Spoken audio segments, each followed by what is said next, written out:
Released October 16th, 2018 by developer and publisher Massive, Heavyfire Red Shadow is, to my knowledge, the last in the Heavyfire series and the first in the franchise to have a VR mode. Thanks to Massive for the review key. Heavyfire Red Shadow is a wave shooter, and with most or every wave shooter, the story isn't anywhere near the main focus. But I appreciate a story in just about any game I play, with the exception of maybe racing games. And even then, there are instances where a story could have its place. I found a few survivors. We agreed we had to hold the island until reinforcements could arrive. In Red Shadow, you play as Sergeant Will, who's helping the US defend against the North Korean attack. You barely survived a missile attack on Guam and now find yourself neck deep surrounded by angry Koreans.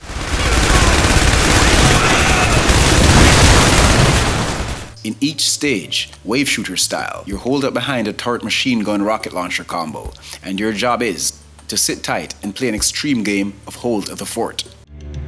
Using reflagged South Korean naval vessels to make the 1,500-mile journey they planned to raid Guam, seize the island, claim victory, and withdraw before American naval reinforcements could arrive. The story is fine and dandy, but let's get to the visuals. The main reason I decided to review this game, as basic and old as it is, well, it's because wave shooters in VR are my favorite. I love games like Arizona Sunshine, Saints and Sinners and the like, but there's just something about a good or even decent wave-based shooter that feels so right. Another wave! Take cover! So yeah, I mentioned that because the VR mode in Red Shadow may have been what brought me here, but it also strikes a major blow to the visuals. Heavyfire Red Shadow wasn't a great looking game in flat TV mode by any stretch, but in VR, this has to be the most blurry, ugliest VR game I've played to date. Infantry! Going in! Go, go, go! You're able to select either TV mode or VR mode on startup. If you try both, you'll see the disparity. In TV mode though, it's really hard to see the enemy. Were it not for the cursor above them, I wouldn't be able to distinguish between them and the environment. You're able to zoom in TV mode, but that hardly helps.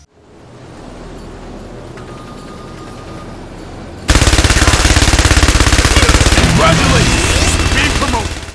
In VR mode, because it's so blurry, I still have issues with spotting the enemy sometimes, and you have no zoom in this mode, but it's a huge improvement regardless. You'll notice a lot of texture pop-ins as well, and the overall presentation could use a bump in the graphics department. I suspect there was no PS4 Pro patch either. I really can't imagine this looking any worse on a legacy PS4. Fly aircraft standing by. The sound is okay, the guns could use a little more oomph, and sometimes when things get real crazy, the experience can get a bit noisy, and not in a good way.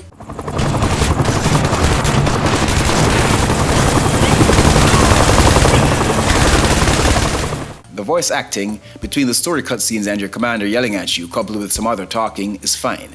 B-movie and all, but appreciated. Infantry is ready! We have a new sight! So with that said, why should you try this game out, and why did I? The gameplay. The gameplay is this game's saving grace. Good job, Sergeant, but get ready for more! If you like casual, arcade-like, action-packed experiences with a very forgiving difficulty, then this is the game for you.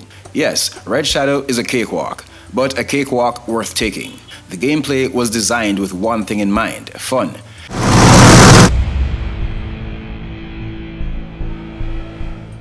After the first stage in the campaign, I figured I'd be done with this game in one sitting, but then, on starting the second stage, I died for the first time.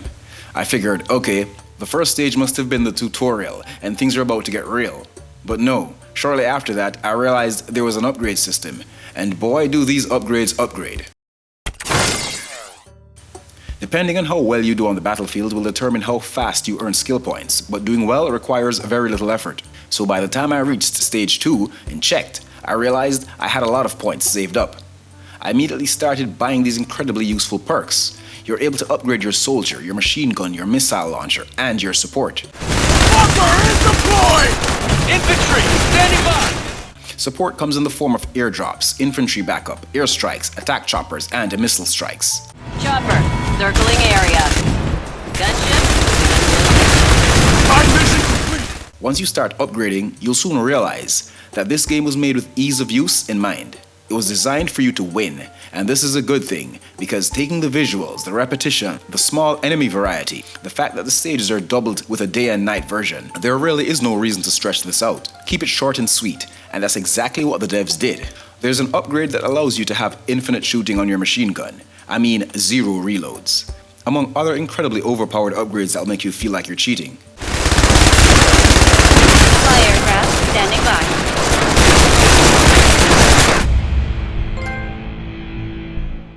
But while there's no real challenge here, based on what this is, I can't complain.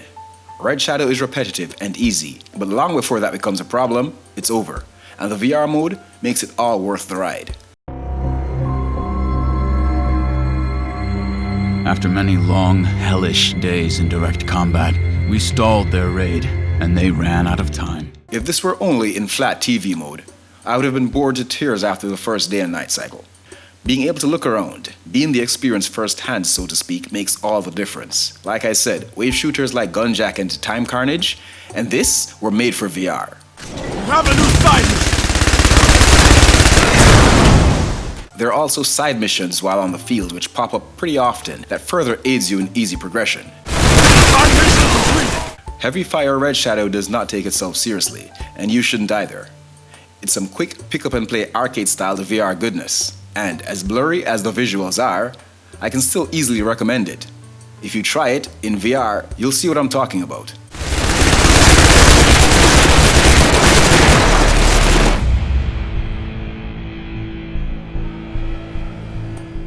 There wasn't much of an ending, and although I've cut this game a lot of slack throughout this review, I must say, no matter the genre, when a game ends, I appreciate a bit more eye candy. A bit more meat on the bones, for lack of a better phrase. There is an ending, but it's just more of the same stuff you saw during the cutscenes, and these cutscenes didn't really do much. And promoted! Keep up the good work! Either way, Heavy Fire Red Shadow was a really good experience, flaws and all. If you're able to pick up a physical copy brand new, the VR mode will be included. The digital, however, has them separate. You'll have to grab the VR mode as DLC, but it's cheap, sometimes on sale, and totally worth it. Good job, Sergeant, but get ready for more!